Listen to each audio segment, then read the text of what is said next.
tahun 2023 ini kondisi tidak sedang baik-baik saja. Posisi ekspor realisasi ekspor itu kan cukup melandai di awal tahun sampai dengan sekarang 2023. Apakah ini artinya krisis?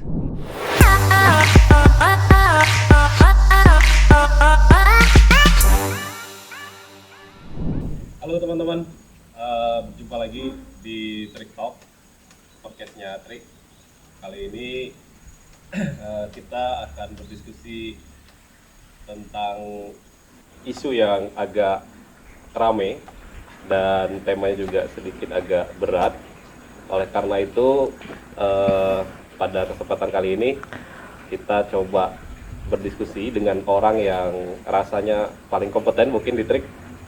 Kemudian orang yang juga salah satu yang paling bertanggung jawab dengan Trik.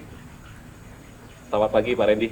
Selamat pagi Mas Rian. Apa kabar Mas? Alhamdulillah sehat baik. Mas Rian gimana apa kabarnya? Kabar sehat, alhamdulillah. Trik apa kabar Mas?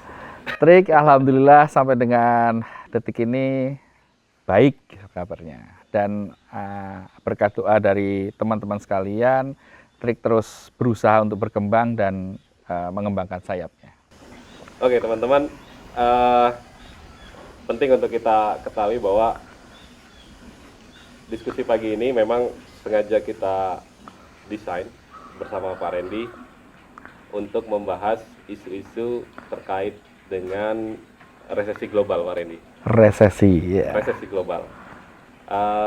Sebelum kita diskusi lebih banyak nanti Pak Randy tentang resesi, dampak dan lain-lain, bolehkah kita dikasih sedikit informasi apa sih sebenarnya resesi itu? Nah, itu Pak Randy. Jadi pagi kali ini kita coba diskusi terkait dengan hal yang berbau ekonomi ya. Kayaknya selalu menarik kalau kita bahas tentang ekonomi gitu.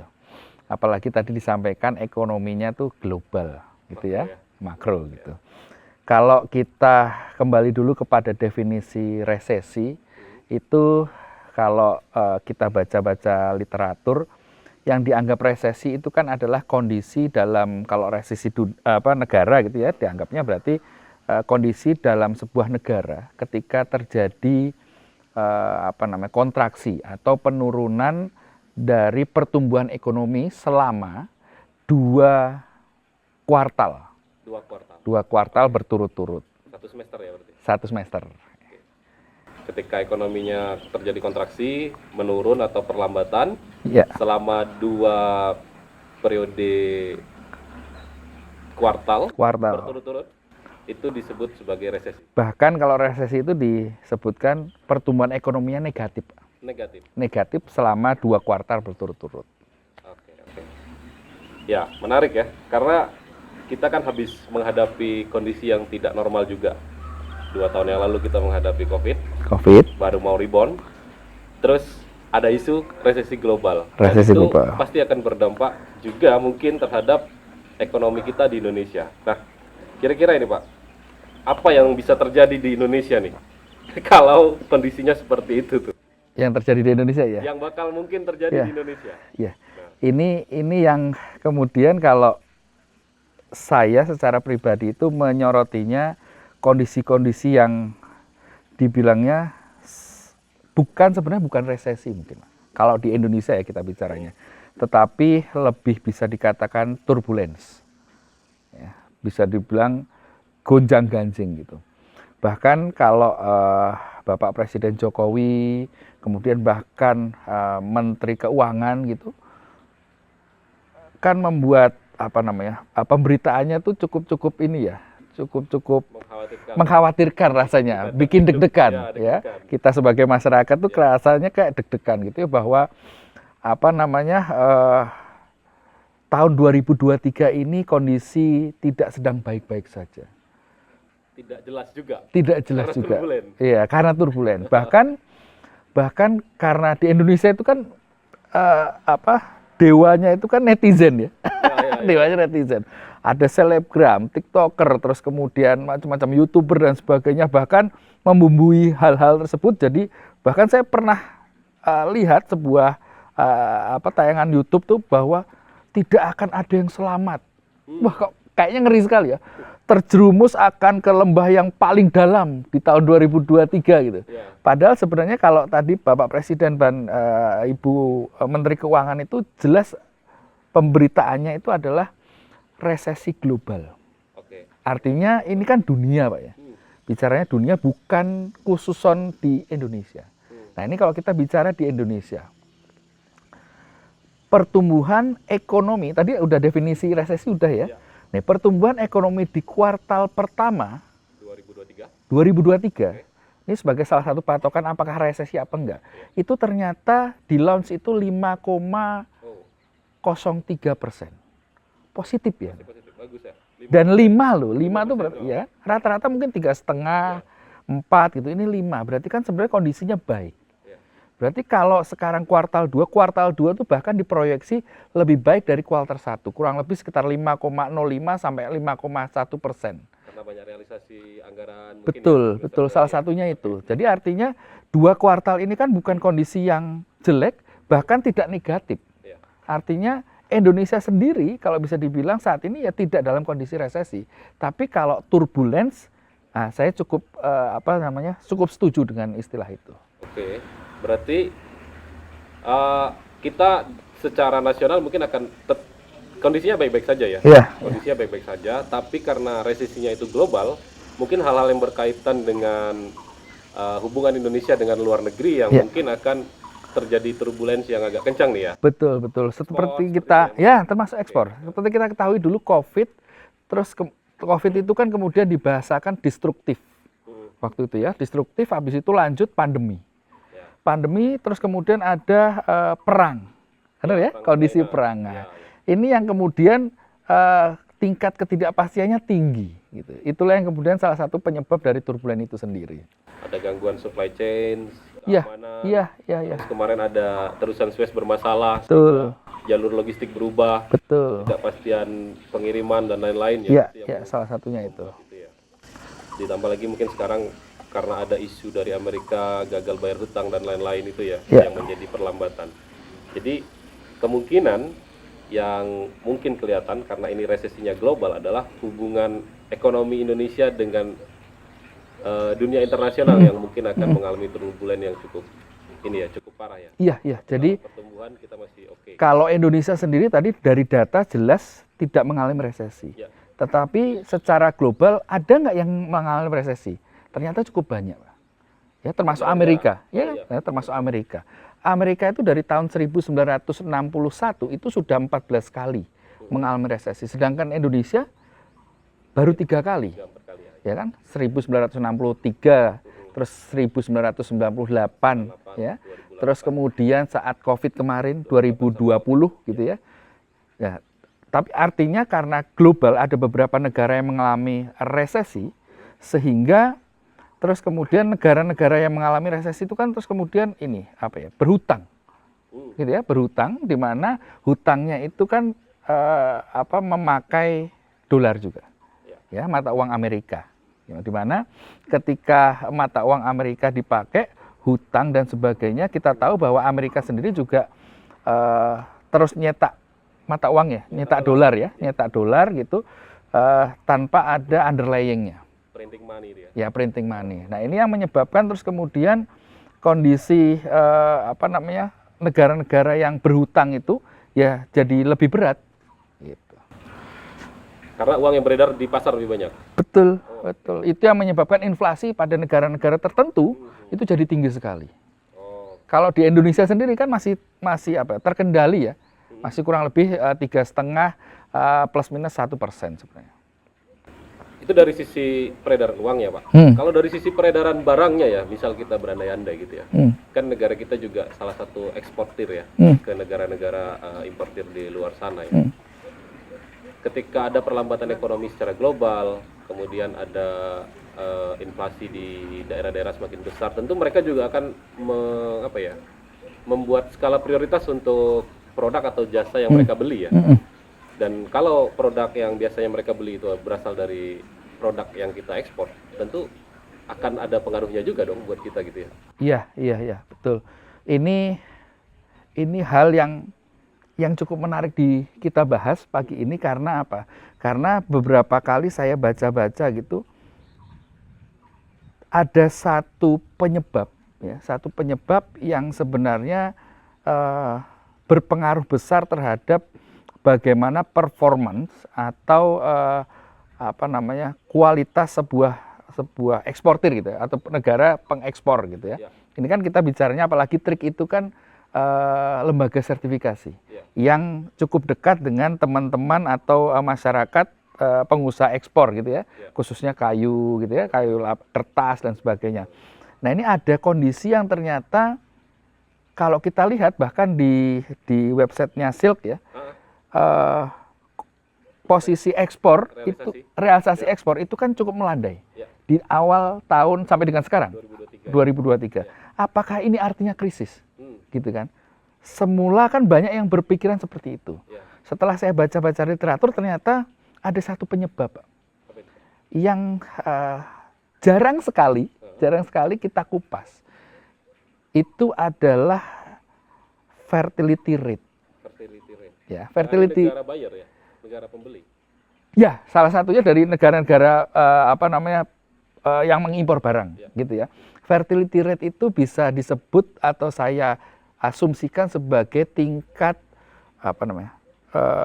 keinginan suatu daerah atau negara memiliki anak, turunan anak, ya, melahirkan, memiliki anak gitu. Di negara-negara maju seperti yang Eropa gitu ya, Amerika, Jepang, bahkan Singapura ya, Singapura itu tingkat indeks fertility atau fertility rate-nya itu sudah di bawah 1. Minus malah ya. Minus. Artinya apa? Kalau 1 atau di bawah 1, penduduk yang ada di daerah tersebut itu sudah hampir tidak menginginkan punya anak. Atau anaknya cuma 1. Sehingga pertumbuhan penduduk di negara tersebut atau di area tersebut itu sudah melambat. Ya.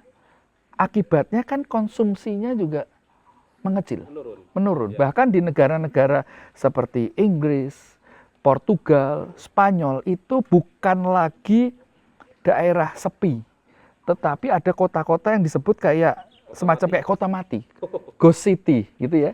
Nah, artinya gini, ketika kita bayangkan ada ekspor yang melakukan ke daerah tersebut, ke Eropa gitu ya. Apalagi misalnya contoh apa, furniture gitu ya, itu kan endingnya akan dipakai oleh end user. Siapa yang pakai? Demand-nya berkurang. Demand-nya berkurang. Tanpa kita sadari itu ternyata demand-nya berkurang. Itulah salah satu penyebab kenapa kok melandai. Ya, tapi ini menjadi apa ya? Menjadi peluang besar nih. Nah, ini yang coba kita kupas ya di podcast kali ini, bahwasanya peluang besarnya itu apa? Berarti ada negara-negara pengimpor barang gitu ya, yang sebenarnya meningkat jumlah penduduknya. Artinya pasarnya berganti. Pasarnya berganti dan pasarnya jadi meluas kan. Gitu kan, ke negara-negara yang punya tingkat fertility rate-nya tadi tinggi. Ya, itu bisa dibilang kayak negara-negara berkembang lah. Kayak India gitu ya. Arab ya, Timur Tengah lah ya, Timur Tengah dan lain sebagainya. Ini yang kemudian coba saja diperhatikan di data ekspor gitu ya.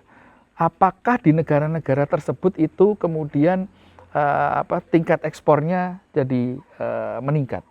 Nah, ini suatu hal yang menarik, Pak Rian. Ya. Selama ini kan kita selalu berpikiran bahwa ekspor ke Uni Eropa gitu ya, ke Amerika, ke negara-negara maju itu menjadi tujuan utama gitu ya. Betul. Ternyata memang demand-nya menurun karena ada kebiasaan yang berkaitan dengan fertility rate-nya menurun.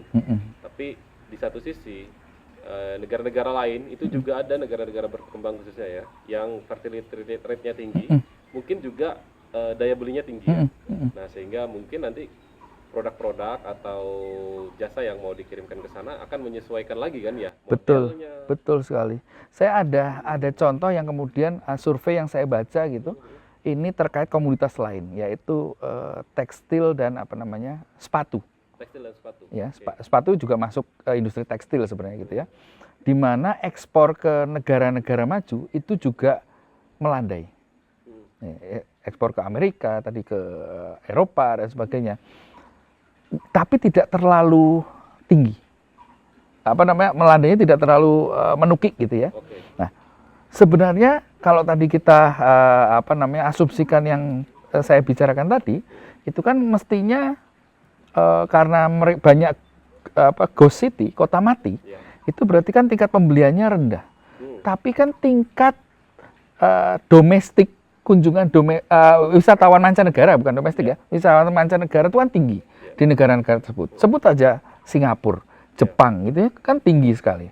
Jadi yang beli sebenarnya bukan penduduk, tetapi turis yang sudah bawa uang gitu untuk spending dan memang rencananya memang beli di sana. Untuk produk ini ya, pakaian, sepatu gitu ya. Termasuk sepatu tadi. Kalau mebel kan mungkin agak sulit ya.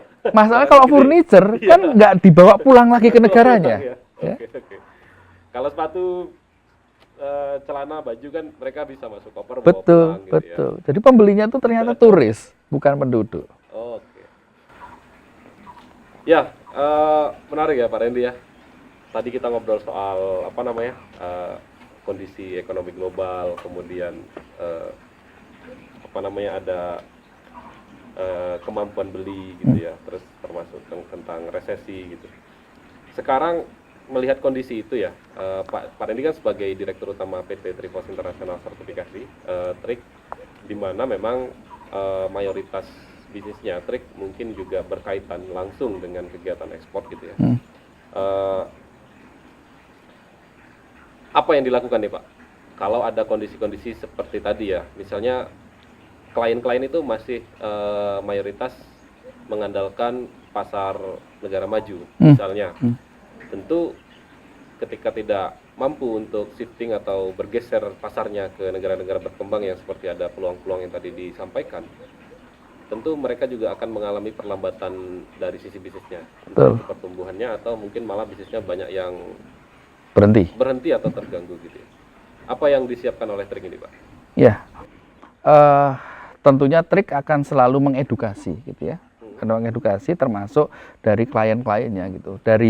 Dari podcast ini termasuk salah satunya harapannya kan itu, bahwa klien-klien TRIC itu bisa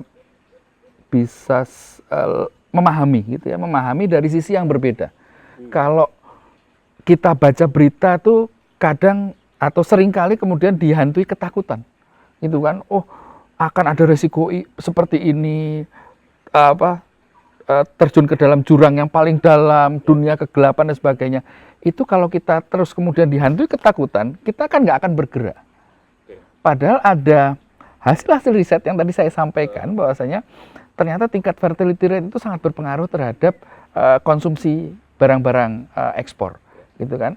Nah, ada satu sisi lagi Mas, yang ternyata cukup berpengaruh, yaitu adalah kondisi perang, ya.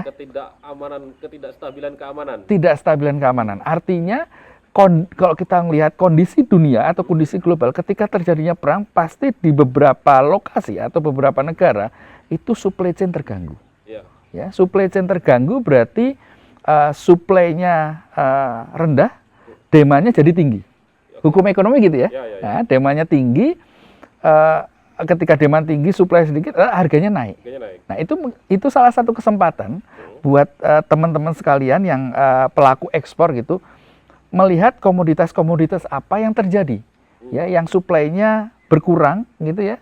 Terus kemudian negara-negara tersebut membutuhkan gitu supply dalam bentuk yang dalam jumlah yang cukup banyak gitu, jadi demandnya cukup tinggi sehingga harganya baik.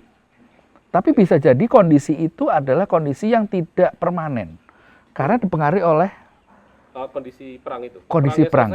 Perang yang selesai belum tentu, kan gitu ya. Tetapi kalau yang tadi tren fertility rate tadi itu kan menjadi tren tuh. Bahkan gini Mas. Bahkan ada kondisi ya, kalau dibilang kita bisa resesi ini, Singapura salah satu yang terdampak. Ya. Dan fertility rate-nya rendah. Internal mereka rendah. Kemudian mungkin hubungan bisnisnya mereka, kan negara trading ini ya. Betul. Hubungan bisnisnya mereka selama ini adalah negara-negara maju. Betul. Yang juga fertility rate-nya rendah. Pasti terganggu. Ya. Saya pernah kemarin ketemu sama rekan saya gitu, di mana dia itu dari sebuah negara maju ya gitu, dari Inggris gitu. Dan ketika berkunjung ke Singapura gitu, itu kerasa sekali. Yang 1 pound sterling dulu dapatnya mungkin 3 gitu, 3 Singapura dolar. Sekarang kok cuma 1, gitu. Padahal di kita coba lihat kurs Singapura, kalau kita nuker gitu, nuker duit dari rupiah ke Singapura, nggak beda jauh. Ya masih segitu-gitu aja. Jadi artinya kita sendiri sebagai negara Indonesia itu tidak terlalu berdampak terhadap itu. Tapi negara maju justru semakin berdampak. Ya, itu ya. Kerasa. Itu menarik ya kayak gitu ya. Ya menarik. Kalau teman-teman UMKM nanti harusnya gimana ya? Misalnya tadi ya ada perubahan tren pasarnya dari negara maju di Uni Eropa, Amerika, Jepang gitu ya. Bagaimana cara teman-teman UMKM ini mengakses itu tadi? Kalau Pak Randy bilang, ayo kita coba cari potensi demand pasar di negara-negara berkembang nih, misalnya kayak apa tadi namanya India gitu. Iya, Timur Tengah gitu ya.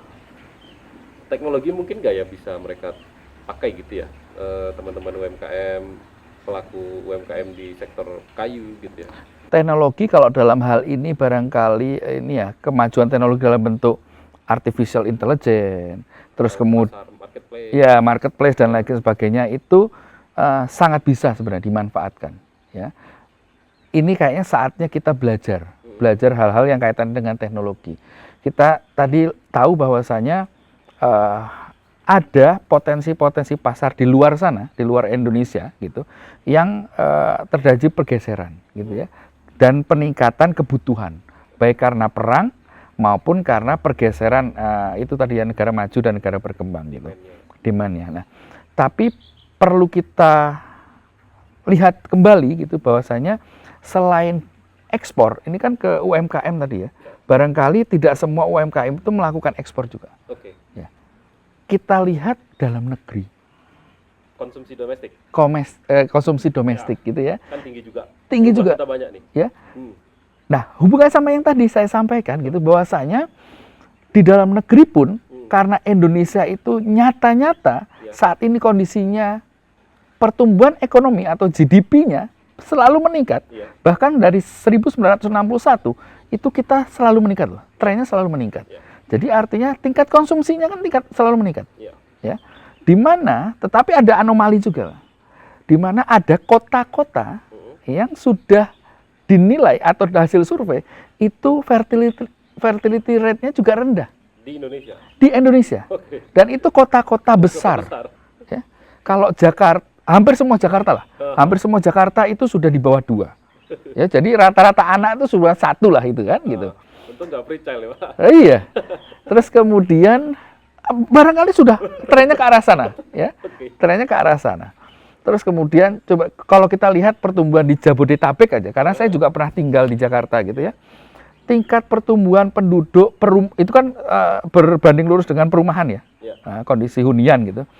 Itu kan di daerah-daerah dibilangnya suburban. Bahkan bukan suburban lagi tapi yang jauh. Ketika aksesibilitasnya sudah contohnya kereta cepat terkoneksi dengan baik dan bisa diprediksi waktunya gitu.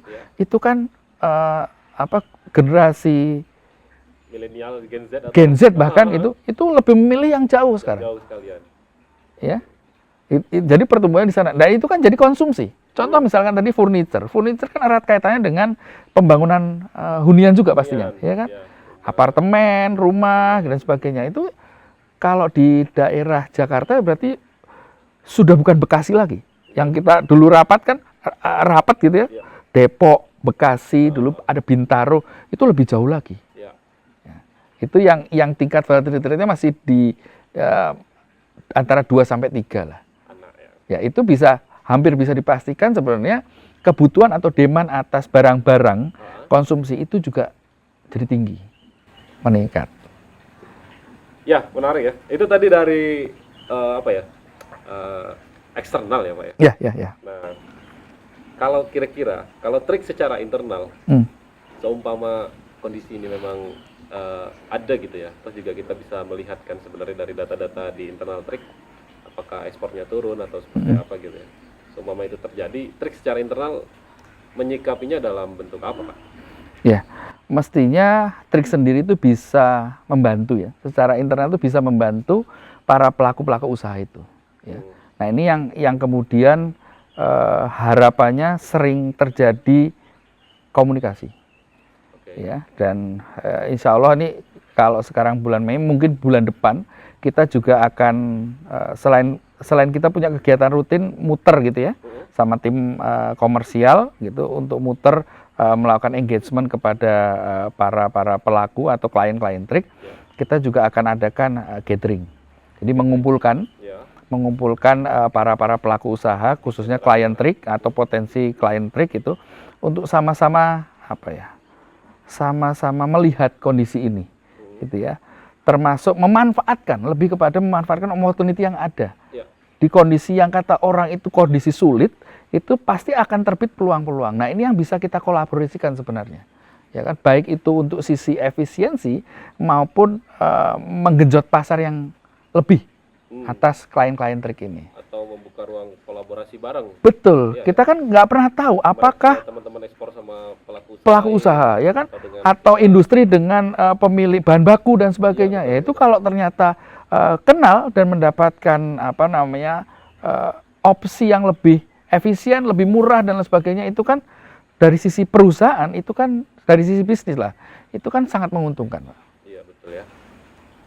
Atau mungkin dengan stakeholder lain seperti pemerintah gitu betul, ya. Karena betul. pemerintah juga kayaknya gencar untuk melakukan promosi-promosi produk UMKM gitu ya.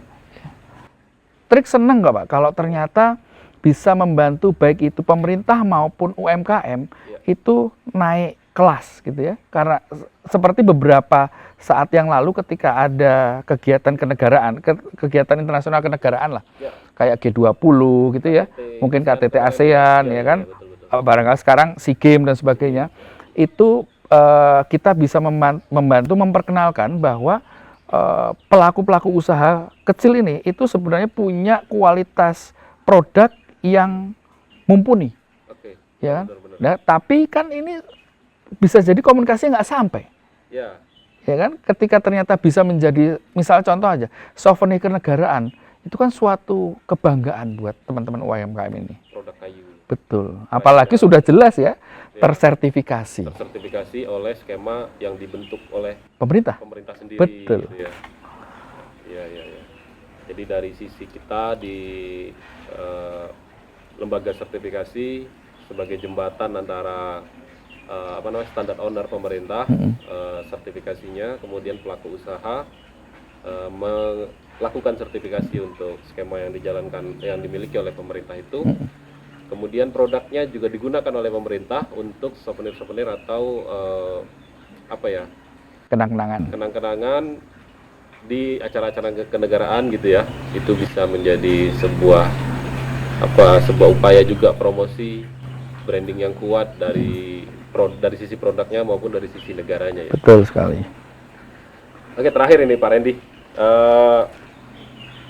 harapan dengan adanya berita yang agak secara psikis kadang menakutkan, gitu ya, agak menakutkan. Kemudian di satu sisi ada juga sebentuk harapan karena ada peribahasa katanya setiap ada krisis selalu ada orang yang berhasil memenangkannya di situ atau menjadi pemenang.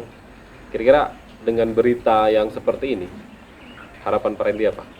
Ya, harapannya semua masyarakat ya, secara umum, bukan hanya trik secara internal, bukan hanya klien trik, tetapi secara umum masyarakat itu nggak perlu khawatir mestinya, karena kondisi negara Indonesia terutama itu baik-baik saja. Dari data jelas, bahwa Indonesia tidak sedang dalam kondisi resesi, ya, tidak sedang dalam kondisi berbahaya. Optimis harus gitu ya, optimis menatap masa depan harus, dan harapannya kita semua bisa mengambil kesempatan, ya, kesempatan di mana banyak elemen-elemen masyarakat lain yang terpengaruh oleh berita-berita sehingga mengalami ketakutan. Nah, kita bisa ngambil kesempatan tersebut dengan optimisme, dengan keyakinan dan optimis bahwa Indonesia itu bisa bergerak naik, ya, bisa berkembang dan sebagainya. Itu ambil kesempatan itu untuk kita bisa terbang lebih tinggi lagi. Melihat fakta-fakta secara jernih ya. Betul. Memang angkanya kita tumbuh. Gitu. Betul. Oke teman-teman, demikian tadi diskusi kita dengan Pak Randy, Direktur Utama PT Tripas International Sertifikasi. Semoga ini bisa menjadi manfaat, apalagi menjadi pemantik optimisme kita menghadapi resesi global yang isunya akan terjadi dan berdampak ke negara kita juga. Demikian, semoga bermanfaat. Terima kasih.